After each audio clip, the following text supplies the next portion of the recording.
Selamat pagi anak-anak. Pagi, Bu. Apa kabar kalian hari ini? Baik. Baik atau sangat baik? Sangat baik. Ya, sangat baik puji Tuhan. Kita bersyukur kepada Tuhan. Kita semua dalam keadaan sehat. Seperti biasanya, sebelum kita melaksanakan proses pembelajaran kita, mulai dengan doa. Panji untuk memimpin kita dalam doa belajar. Silakan. Teman-teman, sebelum kita belajar, teman-teman sudah belajar mulai pelajaran hari ini, mari kita mulai dengan berdoa menurut pertama dan kita selesai. Berdoa kembali. Berdoa selesai. Apa kabar kalian hari ini? Baik. Baik atau sangat baik? Sangat baik. Ya, puji syukur kepada Tuhan Yang Maha Esa sehingga kita berkumpul di ruangan belajar ini dalam keadaan sehat dan semua baik ya. Ibu akan absensi kalian semua. Apakah kalian hadir semua hari ini? Hadir semua? Semua ya?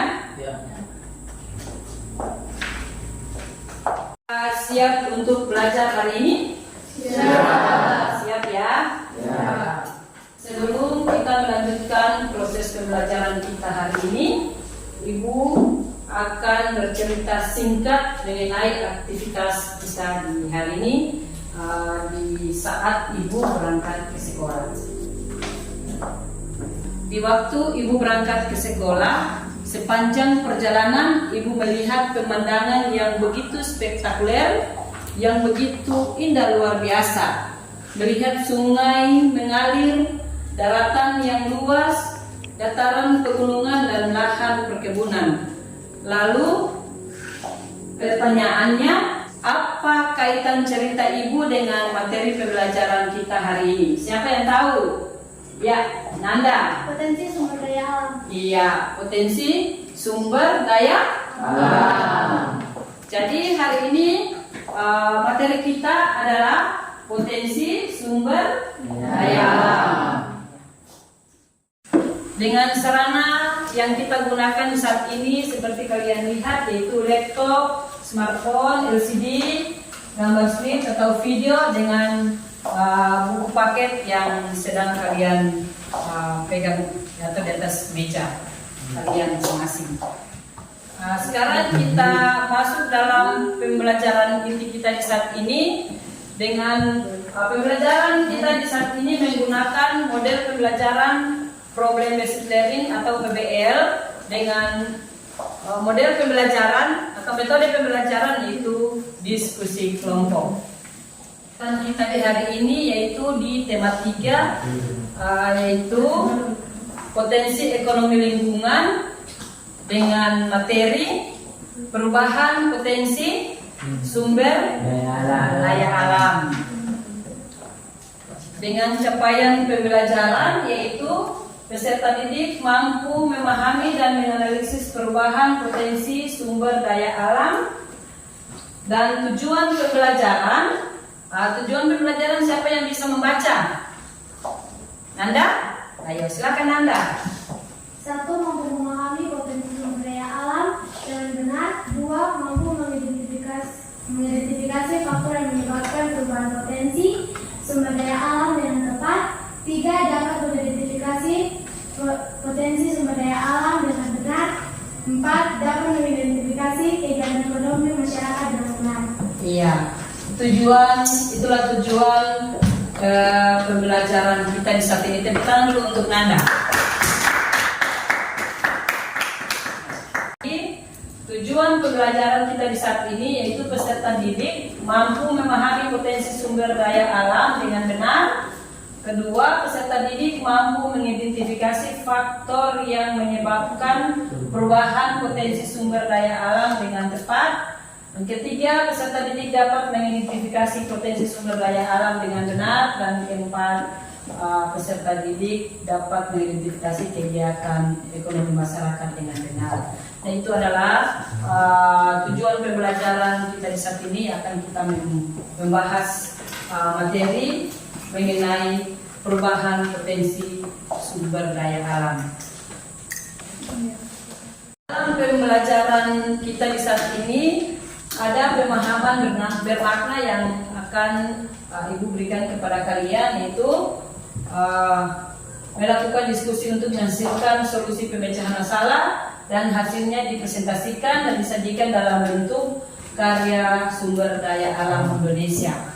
Kemudian ada pertanyaan pemantik, siapa yang bisa menceritakan mengenai sumber daya alam, apa yang kalian temui pada saat kalian pergi ke sekolah? Siapa yang bisa?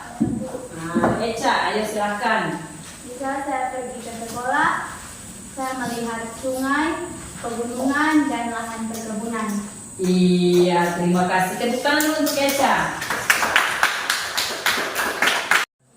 Dalam pembelajaran kita di saat ini, ada langkah-langkah yang harus kita perhatikan dalam pembelajaran kita di saat ini, yaitu satu, mengorientasikan peserta didik terhadap masalah.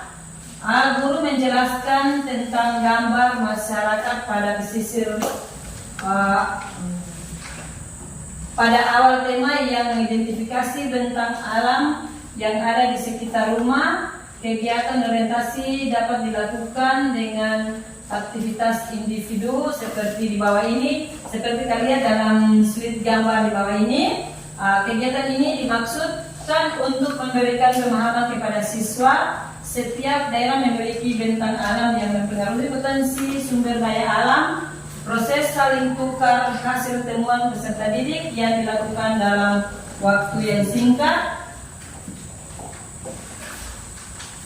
Kemudian guru melakukan tanya jawab dengan siswa terkait hasil identifikasi secara interaktif. Guru mengaitkan hasil identifikasi dengan orientasi pembelajaran. B. Tanya jawab tentang bentang alam, potensi alam, dan faktor-faktor yang menyebabkan perbedaan sumber daya alam. Kedua, mengorganisasi peserta didik untuk belajar. Satu, peserta didik diberikan waktu membaca buku siswa terkait dengan konsep potensi sumber daya alam. Kemudian kedua, peserta didik mengamati lingkungan sekitar mengenai bentang alam yang ada di sekitar dan membandingkan dengan teman yang lain. Peserta didik mengidentifikasi bagaimana cara memanfaatkan sumber daya alam yang ada untuk memenuhi kebutuhan. Peserta didik mengidentifikasi bagaimana cara agar potensi alam dapat digunakan namun tetap dilestarikan. Kemudian peserta didik menganalisis apa yang disebabkan perubahan potensi sumber daya alam. Kemudian ketiga, membimbing kegiatan individu maupun kelompok.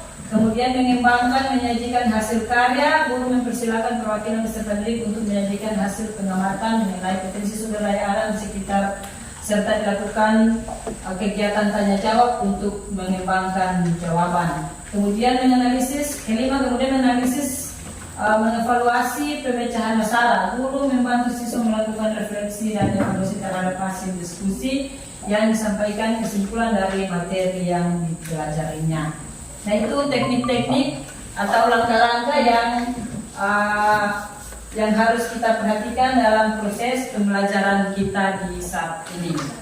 Untuk mengorientasikan peserta didik terhadap masalah, untuk mengidentifikasi bentang alam yang ada di sekitar rumah kalian, bagaimana orientasi dan dilakukan dengan aktivitas individu seperti gambar di bawah ini. Nah, coba kalian perhatikan aktivitas individu yang ada di bawah ini, apa yang kalian lihat? Tentang alam perairan dan sumber daya laut. Nah, tentang alam perairan dan sumber daya laut. Ya, tepuk tangan dulu untuk Halimah. Kedua, yaitu mengorganisasikan peserta didik untuk belajar. Nah, sebentar Ibu akan membagikan kalian dalam kelompok. Nah, ibu bagi kalian dalam 3 kelompok. Satu kelompok kayak 5 orang anggota, dan masing-masing anggota menjadi kapten atau ketua kelompok akan mempresentasikan hasil kerja kalian masing-masing. Namun sebelumnya akan ada pertanyaan ibu berikan kepada kalian. Nah, coba kalian buka buku yang ada di atas meja kalian masing-masing, dan ibu akan menanyakan pertanyaan kepada kalian apa yang sudah kalian baca di halaman 131. Nah, silahkan kalian buka. Ibu memberikan kesempatan 5 menit. Silakan. Selesai? Jadi sekarang ibu akan menanyakan pertanyaan kepada kalian. Setelah kalian membaca buku yang ada di atas meja masing-masing, nah ibu akan mengajukan pertanyaan kepada kalian. Bagaimana cara memanfaatkan sumber daya alam yang ada untuk memenuhi kebutuhan? Siapa yang bisa? Ya, Gwen, silakan. Yang saya temui, 1. Menghargai dan menghormati alam dengan memahami bahwa sumber daya alam merupakan sumber kehidupan bagi manusia. 2. Meningkatkan kesadaran tentang pentingnya sumber daya alam dan dapat diri dari pemanfaatannya. 3. Mematuhi peraturan yang berlaku mengenai pemanfaatan sumber daya alam. 4. Menggunakan teknologi yang tepat untuk memanfaatkan sumber daya alam. 5. Mempromosikan kerjasama antar pemangku kepentingan dalam pemanfaatan sumber daya alam. Iya, tepuk tangan dulu untuk mereka. Sekarang kita masuk dalam langkah pembelajaran kita ketiga, yaitu membimbing kegiatan individual maupun kelompok. Nah, guru membimbing siswa dalam kelompok.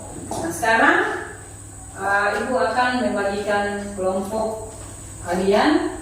Nah, seperti tadi ibu sampaikan, ibu akan membagi kalian 3 kelompok, dan masing-masing kelompok 1 orang menjadi kapten untuk memimpin kelompok masing-masing, dan yang lain menghitung 1 sampai 3. Nah, siapa? Halimah untuk memimpin kelompok 1, Echa memimpin kelompok 2, Rasmi memimpin kelompok 3. Nah, seperti biasa kalian akan menghitung 1, 2, 3 dan membentuk kelompok masing-masing. Siapa yang mendapat kelompok 1 dengan kelompok Halimah, siapa yang mendapat kelompok 2 dengan Echa, dan siapa yang mendapat kelompok 3 dengan Rasmi. Silakan, mulai dari sini. 1, 2, 3. 1, 2, 3. 1. 2. 3. 1. 2. Siapa yang dapat 1, silakan. Silakan memilih kelompoknya nomor 1, yaitu dengan Halimah, kelompok nomor 2 yaitu dengan Echa, kemudian dengan Rasmi.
Nah, semua dalam bentuk kelompok toh. Ya, itu akan membagikan LKPD dan kalian akan mengerjakan atau memecahkan masalah yang ada di LKPD ini. Dengan di dalam diskusi kelompok ini, Ibu akan menilai kalian, menilai secara individu maupun kelompok. Kemudian terakhir Ibu akan mengevaluasi untuk mengetes kalian dengan soalnya 10 nomor dalam pusat pembelajaran kita di saat ini, materi pembelajaran kita di saat ini. Jadi sekarang masing-masing kelompok memecahkan masalah yang ada di LKPD ini. Dan setelah itu kalian akan mempresentasikan masing-masing kelompok, dan kelompok yang lain bisa mengajukan pertanyaan. Nah, di dalam diskusi kelompok ini kalian akan diajarkan untuk mandiri, berkolaborasi, kerjasama, dan tanggung jawab.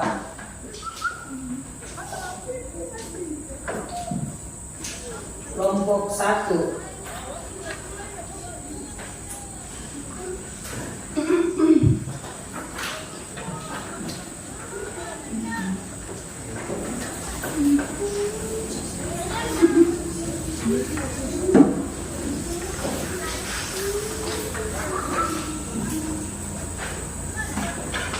Kelompok 1,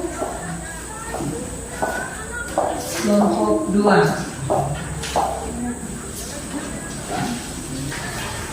dan kelompok 3.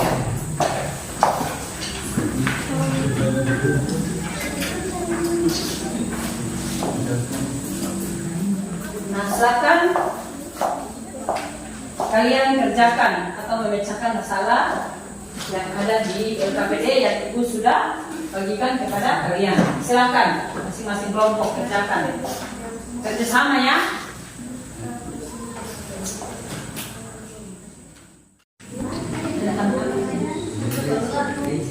Bagaimana proses pembangunan berkelanjutan?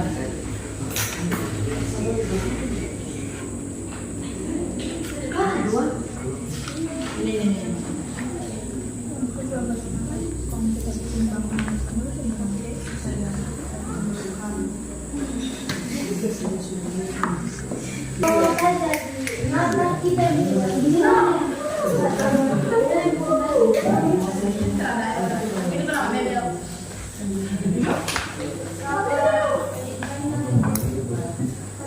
Upaya apa yang kalian lakukan untuk melestarikan untuk menjaga kelestarian lingkungan tinggal?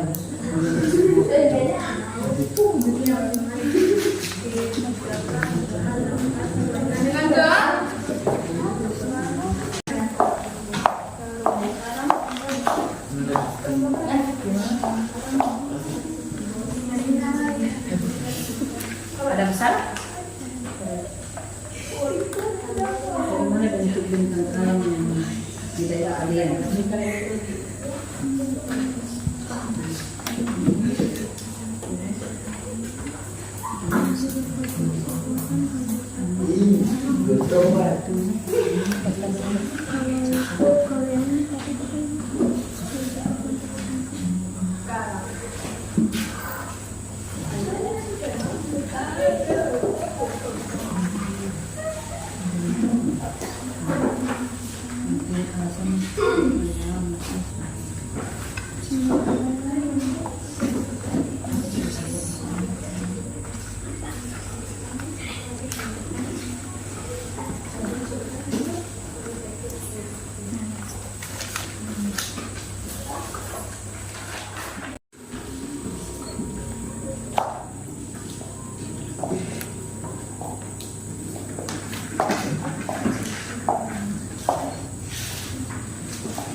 Sudah selesai. Jadi sekarang saatnya kita presentasi dari masing-masing kelompok untuk presentasi ke depan, mempertanggungjawabkan apa yang kalian sudah buat, soal yang ada di KPD. Kelompok berapa yang duluan presentasi? Satu. Ayo kelompok 1, silakan. Selamat pagi. Terima kasih atas waktu dan kesempatan yang telah diberikan kepada kami. Kelompok 1, saya Felia dan ini teman-teman saya. Saya Queen. Saya Tinta. Saya Given, saya Randi. Kami akan mempresentasikan hasil diskusi kami menjaga laut untuk pembangunan berkelanjutan. Penyelamatan ekosistem laut dunia memerlukan kerjasama yang kuat antar negara untuk bidang ekonomi, sosial, dan lingkungan agar bisa mewujudkan laut yang sehat untuk pembangunan berkelanjutan bagi Indonesia. Menyelamatkan laut dunia harus dimulai dengan kebijaksanaan yang tepat dan pas dan disesuaikan dengan kebutuhan masing-masing. Bagaimana konsep pembangunan berkelanjutan dengan pelestarian terumbu karang? Terumbu karang adalah sekumpulan hewan karang yang berhidrosis dengan sejenis tumbuhan alga. Terumbu karang sering dimanfaatkan sebagai tempat hidup ikan yang banyak dibutuhkan oleh manusia. Selain itu, agasi juga digunakan sebagai penanganan agasi pantai yang disebabkan oleh gelombang dan ombak laut.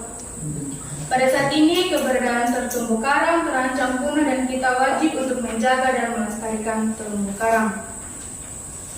Ya, sekian dari presentasi kami. Apakah ada yang mau bertanya? Saya dari kelompok 2 yang bertanya. Iya. Bagaimana prediksi dari hasil temuan kalian mengenai konsep pembangunan berkelanjutan untuk masa depan maritim dan bahari Indonesia dari terumbu karang tersebut? Terima kasih atas pertanyaan yang diberikan untuk kami kelompok 1. Prediksi mengenai konsep pembangunan keberlanjutan untuk masa depan maritim dan bahari Indonesia dari terumbu karang adalah: 1. Kerusakan terumbu karang akibat manusia, diantaranya adalah 1. Penambangan dan pengambilan karang, 2. Penangkapan ikan dengan menggunakan alat yang merusak, 3. Pencemaran perairan, 4. Kegiatan pembangunan di wilayah hulu dan pesisir sedangkan rusak atau berkurangnya terumbu karang yang diakibatkan oleh alam antara lain pemanasan global atau global warming, bencana alam seperti angin taufan, gempa tektonik, banjir dan tsunami, serta fenomena alam lainnya seperti El Nino, La Nina, dan lain sebagainya. Untuk memperbaiki kehidupan terumbu karang sekaligus melestarikan sumber daya laut ini diperlukan sinergi dari berbagai pihak, mulai dari pemangku kebijakan, pengawas, hingga masyarakat sekitar. Apakah masih ada pertanyaan? Sudah tidak ada. Kalau tidak ada, kita akan tutup presentasi ini. Selamat pagi dan terima kasih. Iya, sekarang kelompok 1, kelompok 2, dan kelompok 3 sudah selesai mempresentasikan hasil diskusi kalian masing-masing. Dan sekarang kita masuk dalam Ibu akan memberikan penilaian dari hasil presentasi yang tadi sudah diselesaikan. Nah, Ibu melihat dari hasil presentasi tadi yang sangat bagus. Kalian semua sudah bagus, tapi yang lebih bagus yang Ibu nilai yaitu kelompok 1. Untuk kelompok 1 tepuk tangan dulu untuk kelompok 1.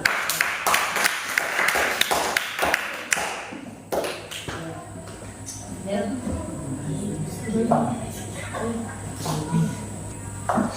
Sebelum kita masuk dalam mengevaluasi hasil presentasi yang sudah kalian paparkan tadi, kita ice breaking dulu. Yaitu ice breaking, siapa yang memandu di depan untuk ice breaking? Silakan Given. Semua berdiri maju di depan.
tadi.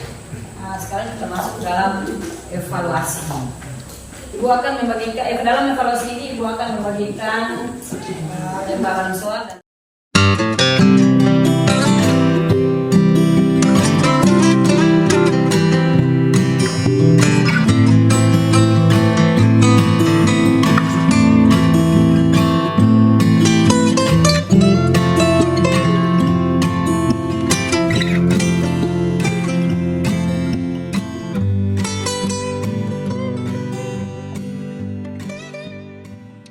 waktu telah selesai. Ketua kelompok silakan mengumpul hasil kerja kelas kalian dan antar ke depan.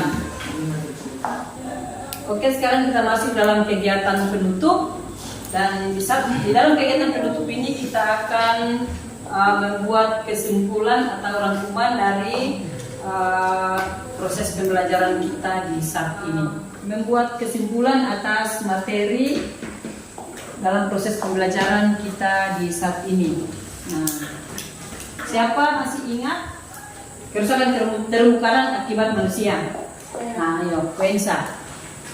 Prediksi mengenai konsep pembangunan keberlanjutan untuk masa depan maritim dan bahari Indonesia dari terumbu karang adalah: 1. Penambangan dan pengambilan karang. 2. Penangkapan ikan dengan menggunakan alat yang merusak. 3. Pencemaran perairan. Iya, kita pulang ke rumah kita masing-masing. Kita berdoa terlebih dahulu supaya kita kembali ke rumah kita masing-masing sampai tempat tujuan dengan baik. Nah, kita menutup kegiatan kita dengan doa. Siapa yang bisa beri doa ke depan? Bila? Ayo silakan.